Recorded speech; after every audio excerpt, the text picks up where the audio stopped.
पूरे भारत द्वादश ज्योतिर्लिंग में ओंकारेश्वर ही ऐसा ज्योतिर्लिंग है जिसके दर्शन के पश्चात कोई महानदी का दर्शन होता है, जिसके तट को छूकर कोई महानदी बह रही है। आप काशी जाएंगे गंगा जी दूर है, आप उज्जैन जाएंगे क्षिप्रा जी दूर है, आप सोमनाथ जाएंगे समुद्र है, लेकिन ओंकारेश्वर ही ऐसा ज्योतिर्लिंग है जिसके दर्शन के पश्चात कोई महानदी का दर्शन होता है।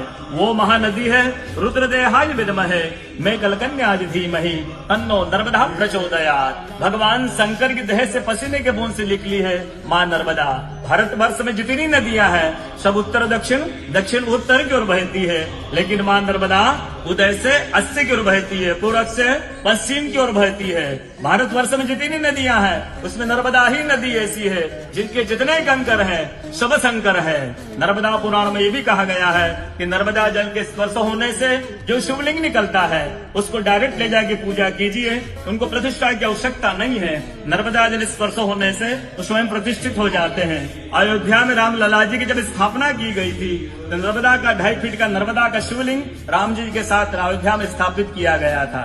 और कहा गया है कि रेवा तटे तपम कुर्यात मोक्षदायिनी गंगा। कलयुग में आपको तप करना है, नर्मदा किनारे जाइए, और मोक्ष करना है तो गंगा किनारे जाइए। रेवा तटे तपम कुर्यात मोक्षदायिनी गंगा।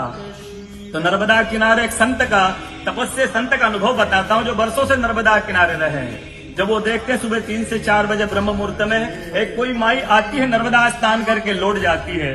संतों को जिज्ञासा हुई कि मैं वर्षों से इस माँ को देख रहा हूँ, नर्मदा स्नान करके लौट जाती है। संत ने कहा कि कल मैं माँ से पूछूंगा, स्नान करके लौटेगी। वो माई सुबह 3 से 4 बजे ब्रह्म मुहूर्त में स्नान करके लौट रही थी। संत ने देखा माँ स्नान करके लौट रही है। संत दौड़ते गए, माँ को साष्टांग दंडवत प्रणाम करके पूछा है माँ मैं वर्षों से आपको देख रहा हूँ, अब नर्मदा स्नान करके लौट जाती है, माँ अपना परिचय दीजिए। तो माँ अपना परिचय देती है, मैं गंगा हूँ, कलयुग में शुद्धिकरण के लिए नर्मदा स्नान करने के लिए आती हूँ।